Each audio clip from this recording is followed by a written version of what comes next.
Marissa. What's your name? My name is Dylan.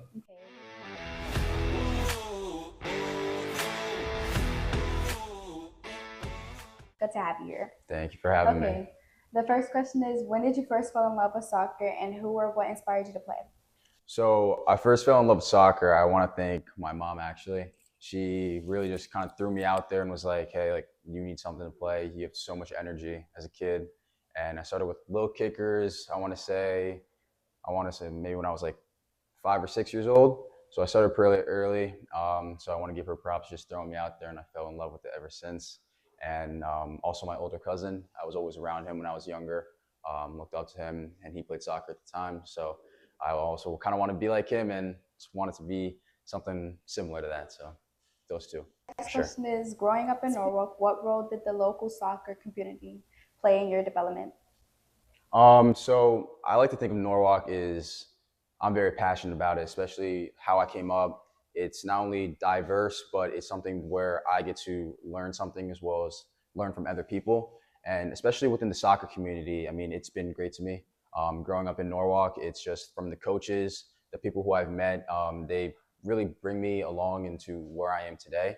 And so I really want to give a big props to Norwalk and whoever and all the coaches and teammates and people who I've came along across the way. So Ready to get into high school career highlights. So the next question is, you were a four-year varsity player and team captain at Norwalk High. What did that leadership role mean to you? that leadership role meant a lot. Not only to have the captain's armband on me my senior year, but even without that, we're taught to always have leadership, always be hungry for more, especially if you don't have a captain's armband on your side. It doesn't really matter, but to be a leader of not only the team, but you're representing more than your school. I mean, you're representing the city of Norwalk, the people who look there. So being a leader in that role and off the field as well, it's just meant a lot to me, but also means a lot to my teammates. So no doubt my favorite high school memory was winning the FCI championship in 2021. So that was my junior year.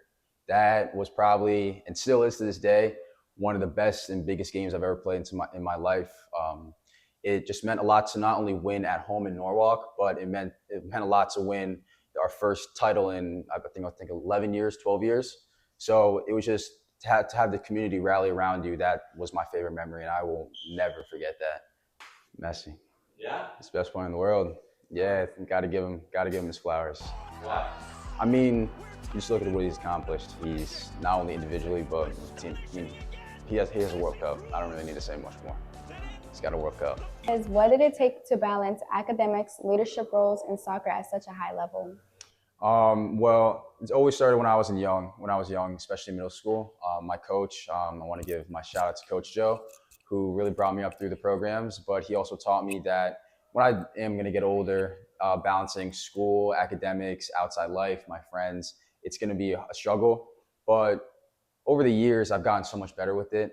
I mean, it just really comes with practice and a lot of discipline because of how much I do really want to hang out with my friends and do all the extracurriculars. But to stay focused on school while also maintaining a sport, I feel like it can be hard for some, but as long as you have a healthy balance, it can be easy. We're going to talk about you transitioning to college soccer.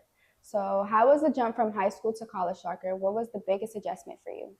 The experience was great. I mean, I knew stepping foot into campus my freshman year, I had goals for myself. I always set goals for myself, and that's one of the things that's something that I will always do. I really want to push myself to my full potential, but to get onto campus and to not only get Rookie of the Week awards, but Rookie of the Year awards, it was really special to me. And to thank my teammates, my coaches who also helped me through that process, I really wouldn't have done it without them. So for them to do that, it just brought me to another level. You had a strong freshman season at Roger Williams, 21 games, 2 goals, CCC, Rookie of the Week. What was that experience like? The jump was almost 2 years ago now, so I'm about to go into my junior year. But I was super excited, especially as soon as I first committed. I was excited. I already wanted to be on campus and play with the team. But the jump was really fun. I was excited to play, and it showed me that there's another level, especially in the collegiate. I was playing against guys as a 17-year-old. I haven't turned 18 at that point yet. I was 17 playing against 22-year-olds, 20-year-olds. It's a level gap there. But to be able to maintain and not only find my feet really quickly. So that day it was my birthday. So it's my 19th birthday, and we were playing in the semifinals at the number one seed in Endicott. So we were the number five seed, and it's not really where we wanted to be. We lost to this team earlier in the season, so really wanted to get back, and it just meant a lot more to not only get to the finals again, but to beat this team because we're rivals with them. But going into overtime, it was 2-2, and the game was going well, but we just knew that penalties just wasn't what we wanted. So it was a next goal wins, and the ball came across, defender miskicked it, and just landed at my feet at the top of the 18, and I was just like, I'm just gonna kick it. So I shot it, and thankfully it went in. And after that, it was game set from there. So it was enjoyable. It was probably it was just such a blur. I can't even. It's hard to remember sometimes. Such a blur, but one of the best memories there. How do you prepare mentally and physically before a big game?